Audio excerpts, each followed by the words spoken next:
네, 보고 오신 것처럼 국민의힘 새 지도부 선출을 위한 7.23 전당대회 합동연설회는 오늘부터 시작됩니다. 최근 최대 쟁점으로 떠오른 김 여사 문자 무시 논란을 둘러싼 후보 간의 치열한 공방도 예상됩니다.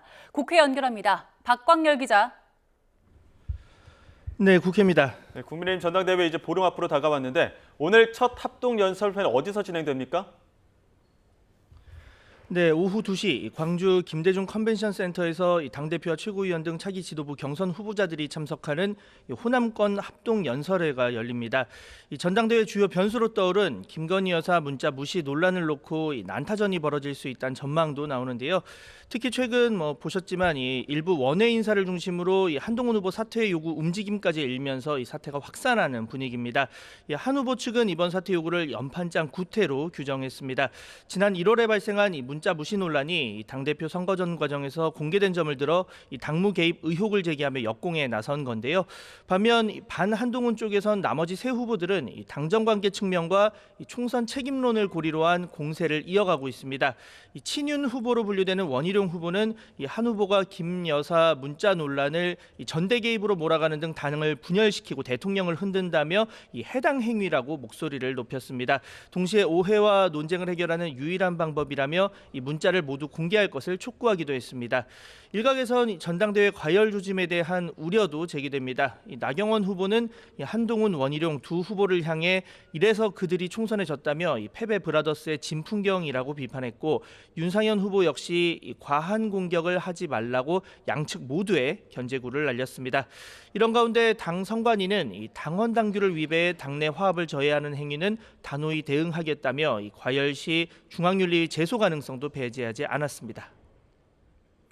네, 민주당 상황도 보죠. 민주당 이재명 전 대표 이번 주에 당대표 연임 도전을 공식화할 예정이라고요. 네, 민주당 8.18 전당대회 예비후보 신청이 내일부터 이틀 동안 진행됩니다.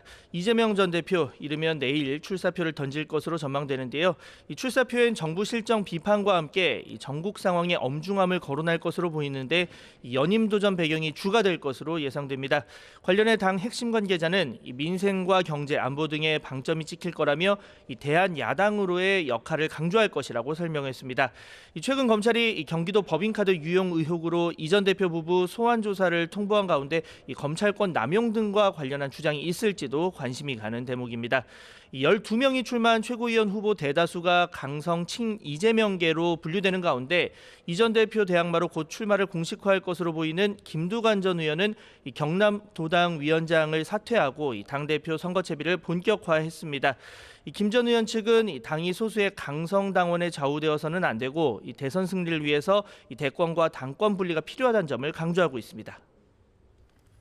네, 국회 상황도 보겠습니다. 임기 시작 40일이 지나도록 개원식도 열지 못한 상태인데 지금 강대강 대치는 계속되고 있죠? 네, 최상병 특검법 강행 처리 등을 둘러싼 여야 대치로 22대 국회 개원식과 교섭단체 대표연설 일정이 무산됐죠.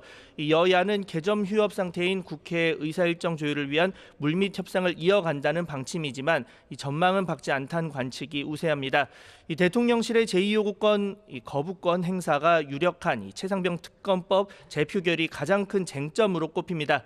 이 민주당이 최상병 순직 1주기인 이달 19일 전 재표결 완료를 공언한 가운데 이탈표를 막기 위한 여야 여론전에 더욱 불이 붙을 전망입니다.